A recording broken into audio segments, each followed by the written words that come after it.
Hola, buenas tardes. Bueno, en primer lugar quería dar las gracias a Gustavo y a las autoridades que quedan por haberme invitado a este acto, porque si hay algo que me gusta en este mundo es la gente emprendedora y estoy, bueno, pues encantada con vuestros proyectos. Ya, bueno, he estado echando una visual antes y os deseo muchísima suerte.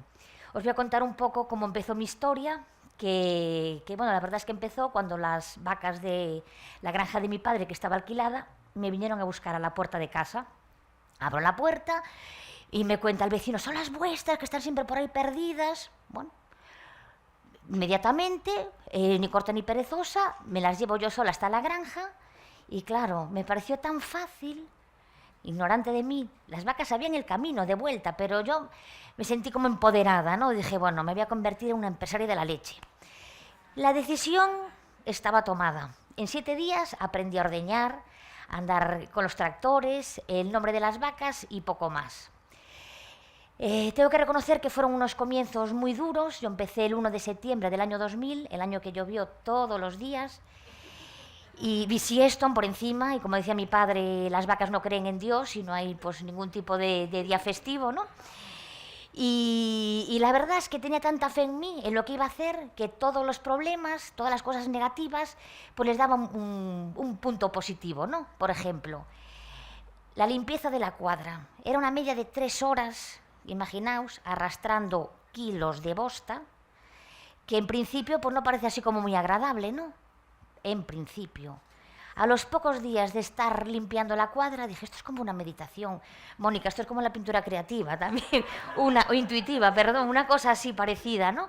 Entonces empecé ahí meditando mientras limpiaba, también, bueno, pues era un gimnasio, tenía un tipazo, o sea, sacarle el lado positivo a todo, ¿no? Pues de las náuseas que tuve en los primeros partos de las vacas, cuando la vaca se libra, sabéis que la placenta es una cosa, una masa enorme, que bueno, pues la primera tengo que reconocer que bueno, pues que me dio así como un poco de grimilla.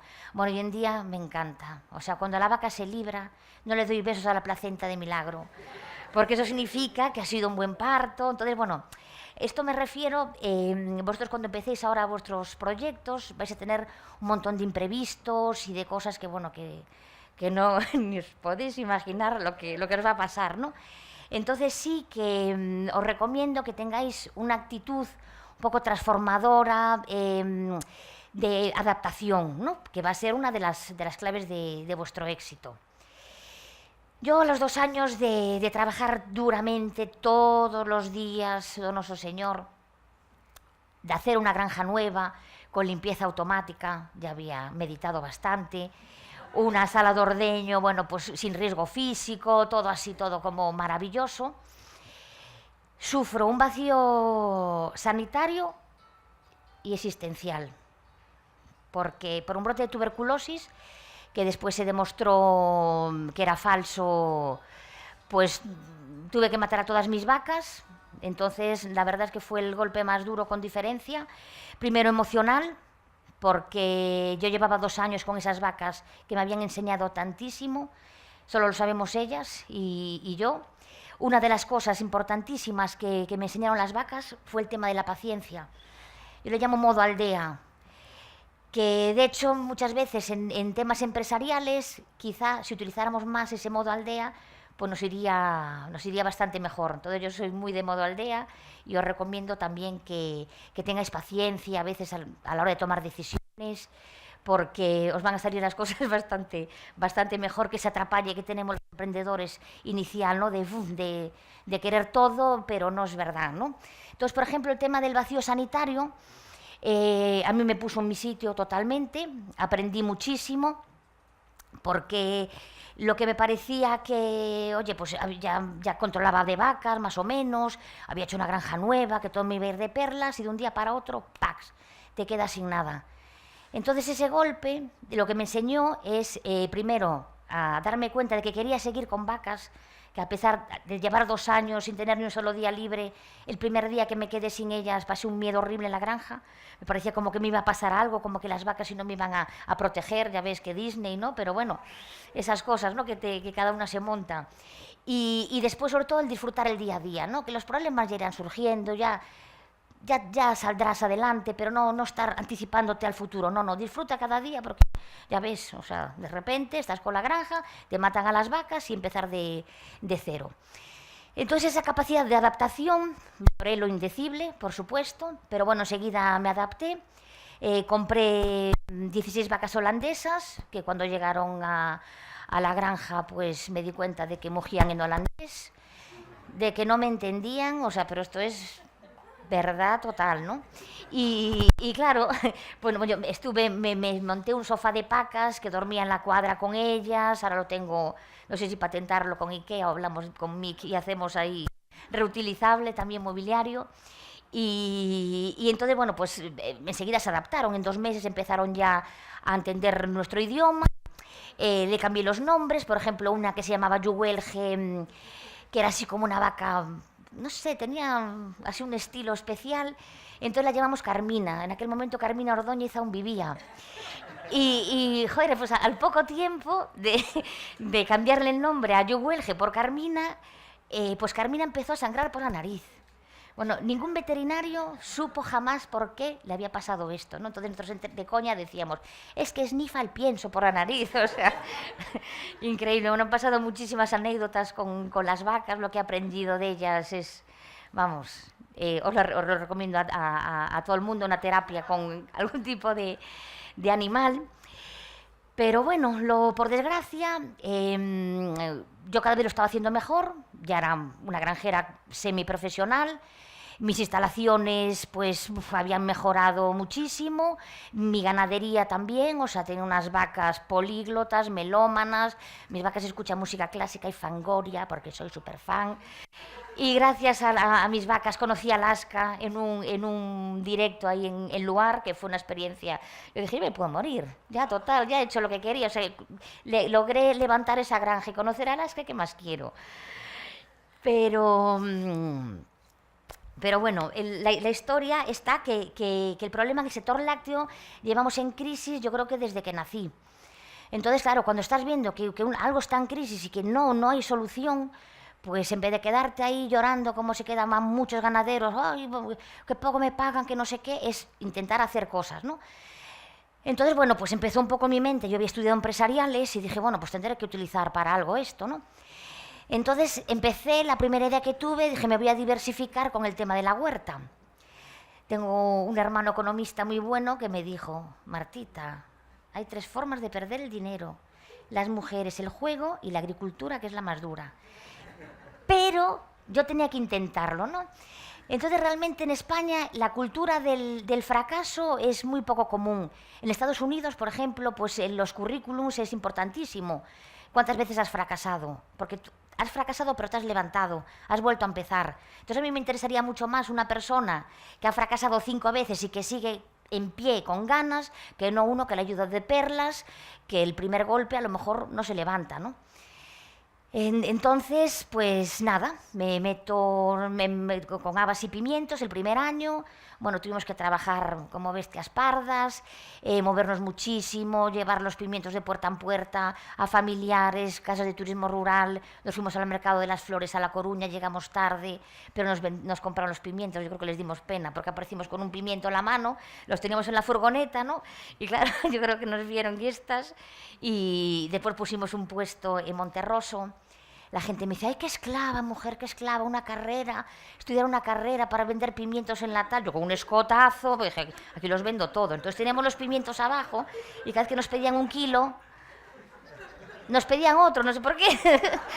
Entonces, bueno, vendimos todos los pimientos y seguimos insistiendo, ¿no? Entonces el año siguiente dijimos, nada, vamos a por las habas. Pero fue un año malísimo de habas y... como mi hermano me miraba cada vez con cara de ¿qué? Y yo, bueno, tengo que intentarlo. Entonces pensamos, a la tercera va la vencida. Entonces plantamos grelos, 1 hectárea de grelos, con cuadrículas, una cosa preciosa. Acabamos de sembrar, empieza a llover, un arco iris y un corzo, cruzando la hectárea, pero por donde lo habíamos sembrado. Ya de rodillas todos, en plan, esto es una señal, lo vamos a conseguir tal y cual. Efectivamente, otro fracaso. Pero fue un fracaso maravilloso porque me rompí el menisco. Y esa fue mi salvación porque, bueno, pues nunca me había operado en mi vida, no tenía ni un solo punto en mi cuerpo y, bueno, pues tuve problemas con la anestesia, que perdía líquido cefalorraquídeo, entonces tuve que estar un mes entero en la cama. Y al tercer día, yo no sé, muy profético, no sé si fue por el miolastán, que está prohibido ahora, que le llaman el colocón de los jubilados, claro, yo estaba bien, ¿me entiendes? Entonces tenía que estar en la cama, o por ese descanso que llevaba 7 años currando muchísimo, que tuve como una iluminación. Dije, ostras, galletas de nata ecológica. Pero si tenía la solución desde pequeña. Esperanza, la cocinera de mis abuelos, hacía unas galletas de nata que eran impresionantes, ¿no? Entonces, bueno, pues empiezo a buscar en internet y bueno, pues efectivamente no hay nadie que comercialice esas galletas. Tenía un rollo sentimental muy, muy grande. Y bueno, pues empezamos manos a la obra. Teníamos... La receta de Esperanza llevaba huevo. Y resulta que en aquel momento solamente había un proveedor de huevo ecológico. Entonces dije, sin huevo. Nata, harina y azúcar. Entonces la pastelería es alquimia, y realmente es encontrar las cantidades exactas de cada ingrediente. Entonces empezamos a hacer pruebas y no salía. Bueno, el obrador a punto de acabarse. Las maruchas, que ya tenían el nombre, porque como se llamaba así la granja por mi madre y todas las historias, tenían nombre, habíamos salido en prensa y no teníamos la receta. Entonces eso fue un estrés, la verdad que lo pasé un poco mal en esa época, ¿no? O sea, tenía como el corazón, ahí a tope, mis padres, ay, niña, por Dios, pero ¿cómo no vas a tener la receta y tal? Entonces me acordé de María Varela, que es una grandísima cocinera y mejor amiga, también de la comarca, en la Parada das Vestas. Entonces fuimos allí, y a la quinta prueba, ¡pum!, sacamos la receta, ¿no? Entonces, bueno, estupendo, ya teníamos la receta, el obrador, pero claro, después hay que envasar esas galletas. Es que yo, claro, yo me lo monté y dije, voy a hacer galletas de nata, pero sin pensar lo que había que hacer. La trazabilidad, los registros sanitarios, el envasado, cuándo caducan, cómo no sé qué, cómo venderlas. Os voy a contar un detalle que me pasó cuando sacamos las primeras cajas. Yo me vine a Lugo con una ilusión tremenda. Dije, bueno, pues ahora vender las historias. Entonces, el primer establecimiento al que fui para vender las galletas, aparte yo había estudiado empresariales en Lugo, pues me dijeron, es que prácticamente ni me recibieron. Bueno, salí llorando de allí, dije, nunca más vuelvo, ¿eh? Eso también es cierto. No volví. Y bueno, me metí en una cafetería y empecé a llorar y dije, Dios mío, pero qué... O sea, monté una fábrica, un obrador, todas estas historias de gente que trabaja ahora, que está trabajando y no soy capaz de vender unas galletas ahora, ¿no? Entonces, bueno, por suerte me fui a la sucursal y ahí Maribel, bueno, me trató fenomenal y bueno, pues a partir de ahí empezó un poco la historia. Entonces, bueno, pues en esa época... pues tuvimos suerte, claro, yo llevaba ya un camino andado, que mis vacas eran conocidas, por ponerle música a las vacas, por pintar las cuadras, por fotografías, ese tipo de historias. Entonces, claro, cuando sacamos las galletas, que tenían un proyecto con mucha coherencia, porque la parte más importante y más difícil de conseguir el ingrediente era la nata. Yo tenía mis vacas, o sea, encima kilómetro cero, la carretilla de la desnatadora al obrador. Y bueno, pues fueron una época maravillosa de aprendizaje continuo y bueno, pues enseguida empezamos otra vez a salir en prensa, La granja que huele a galletas, reportaje con Isabel Gemio, que la gente está, de verdad, yo no sé, yo creo que no tiene otra cosa que hacer, ¿eh? Me hicieron una entrevista a las 8 de la mañana en Semana Santa, y a las 8:15 ya tenía el primer email de gente que me escribía, que quería emprender, que no sé qué, no sé cuánto, o sea, que bueno, que parece que este tipo de historias y de reuniones pues sí que dejan calado en la gente, ¿no? Entonces, bueno, pues con todo ese aprendizaje de las galletas, que empezara a salir en prensa, tal, empezaron a darnos premios a nivel nacional, Premio Excelencia a la Innovación, el PSOE, Premio Alimentos de España, el PP, otro en Bruselas, tal y cual. Bueno, conseguimos en poco tiempo cerca de 400 establecimientos de toda España, sin distribuidores, sin comerciales y sin vender en grandes superficies. Y hasta aquí dejo la historia. Continuará para ir muchas fuera. Gracias, Marta, por esta primera parte. Gracias.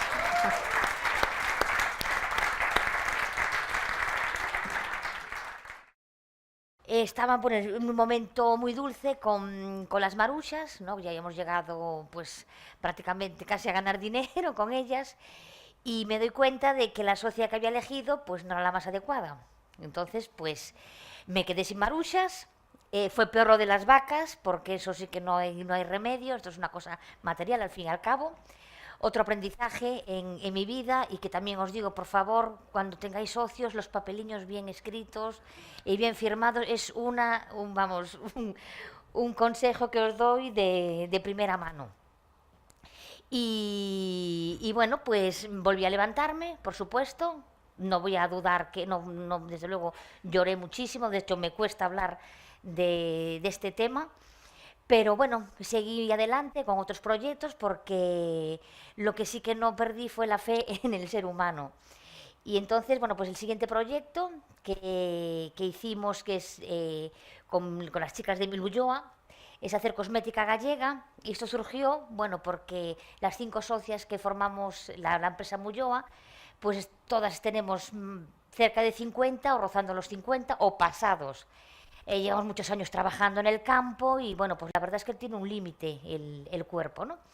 Entonces, tanto Garancha Marusha como Milulloa habíamos salido pues nuestros proyectos más o menos en la misma época, en el 2000, nos conocíamos, pero queríamos trabajar juntas y no encontramos nada, ¿no? Hasta que un día, yo no sé, un día gris, no sé qué me pasó, que siempre que tengo así algún bajón, me voy a Milulloa porque parece como que tengo una transfusión energética. Con Chusa y yo nos tocamos y... ¡buah!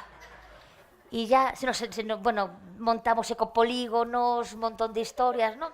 Y entonces, pues ese día, estábamos ahí las 5, y saltó la chispa, ¿no? Ostras, hacer cosmética con la leche de mis vacas y sus plantas, ¿no? Fue como, bueno, nos vimos ya en un ático en Nueva York, ahí celebrando nuestros éxitos. Decíamos, bueno, dejarán de decirnos también, que también le dicen a ellas lo de estudiar una carrera para acabar sachando, a mí musindo y ellas sachando, ¿no? Y estamos hasta arriba de esa frase, lo típico, ¿no? Que llegan y están sachando, ay, niña, tal y cual. Pues nada.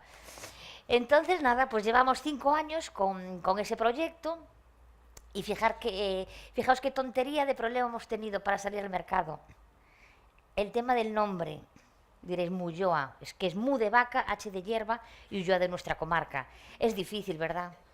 Pues sí, pero os voy a contar por qué.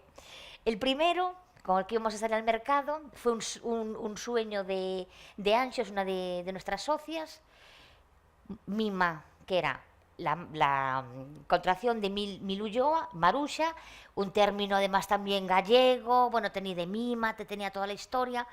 Pero bueno, una empresa en Madrid que se llamaba Mima.t, bueno, estuvimos ahí recurriendo 1 año y pico. Siguiente, Oda Ulloa, eso ya fue la pera. O de Lancôme, nos echó para atrás. Ya dijimos, mira, yo le dije, mira, esto es una señal, ¿eh? Vamos a empezar a competir con la Provenza, a creernos de verdad que tenemos unas materias primas, unos talentos, unas cosas increíbles, tanta la banda de la Provenza. Tenemos una Milenrama aquí maravillosa en toda Galicia, ¿no?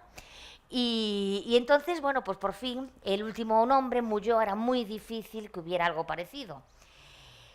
Y como os comentaba antes, el tema del modo aldea, todo el mundo nos decía, pero ¿cómo no habéis salido ya? Que no sé qué con el nombre. Tranquilidad, si no salió ahora, pues por algo será. Y tuve la grandísima suerte de que había metido a mi ex socia en ese proyecto. Y entonces, claro, pues imaginaos, si nos llegan a dar el primer nombre, ya no habría Mulloa, ni Mimá, ni nada. Entonces al final todo tiene su lado positivo. Seguimos con el rollo de cambiar lo negativo. Qué horror, me quedé sin galletas. Trabajo mucho menos ahora. ¿Qué queréis que os diga? ¿Entiendes? Porque antes, o sea, envasar, sabe Fátima que está por aquí, que me ha visto muchas veces, que ha venido con los obradores, bueno, con los del campus sostenible de la Diputación. Y bueno, pues ahora también es una liberación. Parece que como tienes más ideas, la cosa, una vez que pasas el duelo que hay que pasar, pues todo se supera, ¿no? Entonces, bueno, pues en este caso, en el caso de Mulloa, salimos sin ningún tipo de subvención, porque nos recibieron, el consellero, el director del IGAPE, la directora de no sé qué, no sé cuánto, pero como no teníamos que hacer nada de ladrillo, pues parece que ser que entonces no hay subvención posible, ¿no? Si tú tienes una idea muy buena, tienes unas materias primas, y esas materias primas se van a transformar en otro sitio que sigues dando trabajo, lo que necesitábamos era una página web, necesitábamos pues dinero para la imagen corporativa, y no hemos tenido absolutamente nada. Quiero hacer una reivindicación, que creo que el tema de las subvenciones para los emprendedores está muy mal enfocada, porque cada uno tiene su idea y están como muy encorsetadas todas las subvenciones. Tienes una granja, tienes que hacer una cuadra de este tamaño, pues no, señor. Yo quiero hacer otra cosa, no lo puedo decir, porque es una súper sorpresa que espero que en un año estará ahí ya en funcionamiento. Y entonces, bueno, pues ese fue el primer atranco que tuvimos. Entonces, cuando empezamos a trabajar en el tema, Chusa es farmacéutica y empezó a hacer pruebas, pues, de la leche con el oleato de milenrama. Entonces, claro, empezó con una batidora, porque es una emulsión, es como una especie de mayonesa. Acabó con la batidora, se rompió la batidora, se quemó, la tenemos de recuerdo, porque fue nuestras primeras pruebas. Después también teníamos dudas cuál era la planta que íbamos a utilizar en ese primer producto, la loción corporal, y Carmela, que es bióloga, pues decidió que era la milenrama, que la milenrama es la hierba de los carpinteros, de los soldados, es una hierba que se da en Galicia de maravilla, y también tenía un componente sentimental, que cuando ellos hicieron la cooperativa Milulloa, pues su primer proyecto, su primera idea era hacer todo de milenrama. Pero como comentaba antes Gustavo, las cosas nunca salen a la primera, como puedes pensar, ¿no? Que puede ser. Entonces, esa capacidad de adaptación, que empezaron pues con plantas medicinales, fueron unas pioneras en el tema del deshidratado en Galicia. Deshidrataron pues todas las para Portomuiños, para Ifas da Terra, para grandísimas empresas, y seguimos ahí pequeñitas. No sé, creo que es nuestra filosofía, que en el fondo tampoco queremos crecer, y porque disfrutamos mucho de verdad de nuestro trabajo y de las ideas que vamos teniendo, pero tampoco tenemos una necesidad económica o de decir me voy a vender. No, hay que... Pero cada uno que haga lo que quiera, eso está claro. Y entonces la milenrama, su padre era carpintero, la utilizaba también para las heridas que tenía en las manos. Entonces decidimos hacer esa primera loción corporal con la milenrama. Entonces, bueno, pues no teníamos ni un duro, pero así todo decidimos hacer una super presentación en el Castelo de Pambre, sin precedentes porque fue la primera que hubo, vamos. Llevábamos mucho tiempo pues siempre reivindicando, ¿no?, que abrieran el Castillo de Pambre, tal y cual, y cuando por fin lo abrieron, dijimos, ¡ay, qué suerte tuvimos de no salir antes! Porque así hacemos ahí la presentación. Bueno, un montón de amigos que nos ayudaron, Fe, que trabaja en la Escuela de Hostelería, con su hermana, con otro chico, cocinaron todos los productos que nos regalaron la gente de la comarca, José Luis, el queso de Arqueixal, Alibor las castañas, bueno, un conjunto de cosas ahí fantásticas. Fresquiños tocaron para nosotras, nos compusieron una canción que se titula Mulloa, claro. Y bueno, o sea, la verdad es que parecíamos unas profesionales. Es más, llevamos que nos dejaron también una bañera en el Castillo de Pambre, que estaba precioso, todo lleno de las leches corporales, la bañera, y tengo una sobrina muy mona y muy estilosa, ¿no? Entonces yo iba por ahí, ostras, hasta trajeron una modelo para vender las cremas, era mi sobrina, claro. Y esa ilusión que con la que trabajamos, con la que hicimos esa presentación, pues es que vendimos todas las cremas que llevábamos. Entonces pudimos pagar al laboratorio, que se portó muy bien con nosotras, que nos dejó sacar el producto sin acabar de pagar. Pudimos pagar a los músicos, invitarlos a comer, a dormir, ese tipo de historias. Y entonces, bueno, en nuestra filosofía con esto de la cosmética era la primera, descansar un poco el cuerpo. Eso tenemos que reconocer que era nuestra principal prioridad. Y entonces empezar un poco pues con el tema mental, ¿no? Entonces la segunda cosa que decidimos era, cuando hicimos las pruebas, realmente nosotros no podíamos dar de alto un laboratorio, porque es que, bueno, nuestros bisnietos seguirían pagando, pues eso. Entonces encontramos un laboratorio en Carballiño, cerquísima, dijimos, bueno, encima cosmética kilómetro cero, nos queda 60 kilómetros. Y pedimos hora y llegamos allí, las 5, mira, yo es que cada vez que me acuerdo de ese día, un cubito con hielo, una botella de leche y en la otra la botella del oleato de Milenrama, ¿no? Llevamos las pruebas, tal. Entonces llegamos al laboratorio, ¡fua! Tremendo, bueno, unas naves impresionantes. Y nosotras, Dios mío, nos van a tomar como el pito del sereno, nosotras con el cubito, tal y cual, ¿no? Bueno, pues llegamos, todas cortadas, una sala de reuniones, con la leche y tal. Y bueno, alucinamos porque entendieron a la perfección nuestro proyecto, se implicaron a tope. Y entonces al salir de ahí fue una sensación tan positiva. Yo iba en el coche, que iba conduciendo, y de repente digo, chicas, es que me siento un poco Amancia Ortega. Y Chus sacó una cara de alucinada. Eu atopei o santo grial. Claro, de las ideas que tenía de poder hacerlo, ¿no? Entonces, bueno, pues fue alucinante porque empezamos con las pruebas, con todo. Sacamos una loción, esa loción corporal, que lleva un 40% de leche, no hay nada en el mercado. A veces ser las pioneras tiene sus desventajas, porque, claro, hay cosmética en el mercado hecha con leche, pero leche liofilizada, proteína, eso de Lactovit, esas cosas no tienen nada que ver con lo que hacemos nosotros. Entonces, el desarrollo de cada producto tiene una media de un año y medio o 2 años para hacer todas las pruebas, los test, se puede vender en farmacias, ese tipo de historias. Entonces, el más allá, como tenemos poco dinero y vamos sacando, y las pruebas también tienen su coste, y bueno, y sacamos una loción capilar que está hecha en base alcohólica, con romero, ortiga, salvia, boj y pimiento de padrón. Pimiento de padrón maduro, que tiene el mismo principio activo que la cayena. Entonces ahí utilizamos la economía circular, porque el pimiento de padrón maduro que no utiliza el productor, se lo compramos nosotras, o sea, se recicla, lo reutilizamos y después regenera el pelo, son las 3 R's fantásticas. Y eso pues fue una idea de Chusa, que ya la había hecho tal y cual. Y el tercer producto que hemos sacado es una crema facial, que ahí empieza la historia de cosmética gallega. Lo que queremos es unificar, creernos que Galicia podemos contra la Provenza, contra Lancôme y contra L'Oréal y con todas estas grandes empresas.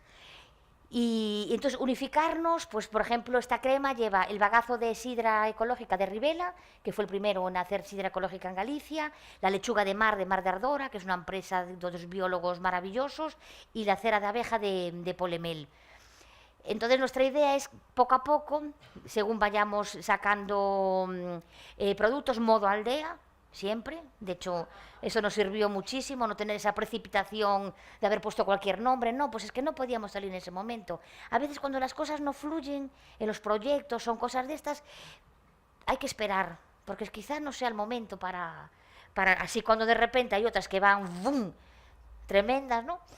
Y entonces, bueno, pues estamos ahora también trabajando con un gel, hecha con miel de verdad, con leche de verdad. Y después tengo una idea para la granja que es una locura. Voy a poner a Lugo muy arriba, ¿eh? Lo que pasa es que no puedo decirlo, me muero de ganas, pero es que es súper exclusivo. Porque si me la fusilan, ¿qué? No, no lo digas, no lo digas. No. Ya, yo espero en un año poder hacerlo. Porque después de esto, bueno, había surgido... Cuando hacía las galletas tuve un problema gravísimo, que de un día para otro, Lactalis, las grandes industrias, nunca nos van a ayudar, tenerlo también muy claro. Me dijeron que no me recogía la leche desnatada cuando hacía las galletas, y entonces llamé a Sanidad a ver si podía donar esa leche, tampoco podía, bueno, un rollo de estos tremendísimos. Entonces me pongo en contacto con Ana de Acernada, que es mi socia. Hemos creado una cooperativa, las Vacas de Ulloa, que saldremos en 2 meses por ahí, si el electricista y el fontanero acaban de una vez, que es lo único que falta. Y en este caso, por ejemplo, el problema que tuvimos fue con la subvención, porque según salió la subvención teníamos un plazo de permiso de obra que era imposible, o sea, acampábamos en urbanismo, pero totalmente inviable, con lo cual nos retrasó un año más en el proyecto. Entonces, cada cosa tiene sus... Siempre vais a tener problemas con las subvenciones, de burocracia, de un montón de historias, pero tenéis que... Hay que sortearlas, hay que intentar seguir adelante. Entonces, ahora tenemos una superguerra, porque vamos a envasar leche, a hacer yogures, un montón de cosas, también un par de productos lácteos bastante innovadores, y lo hacemos con cristal todo. Guerra al plástico, a los tetrabricks, y vamos a hacerlo todo nosotras. Ordeñar, envasar y llevar la leche. Y esperemos estar, pues, según cuando acabe la obra, pues estar ya en el mercado y seguir, pues, haciendo un montón de cosas, porque creemos que, bueno, que el rural tiene un potencial tremendo, y a ver si acabamos con las grandes industrias, porque estamos en manos de franceses en el sector lácteo. O sea, una provincia como Lugo, por favor, que no haya una lechera, que no haya... Hay que reivindicar eso, o sea, innovar también muchas veces es recuperar tradiciones. Y entonces es lo que intentaremos hacer, pues casi repartir la leche a casa. O sea que ya os iré informando, que si estáis interesados en eso, pues encantadísima. Y lo que quiero daros es muchísimo ánimo a los que estáis empezando. Estáis en un momento maravilloso, porque es una nueva vida. O sea, la empresa al final es una vida, porque te levantas, y más cuando es nuestra, cuando somos autónomas, desde que te levantas hasta que te acuestas, tú eres la empresa. Entonces, cuanto mejor rollo os toméis las historias y las cosas que os van a pasar malas, pues intentéis pasar, muchísimo mejor. O sea que no hay fracaso, todos los fracasos son por algo. Y aprendes y te levantas otra vez, y te levantas que vamos, que yo no sé qué voy a hacer de la próxima. Porque ya más palos de los que me han dado, pues seguro que me darán alguno más, ¿eh? Pero bueno, eso, que muchísimo ánimo y que adelante. Gracias.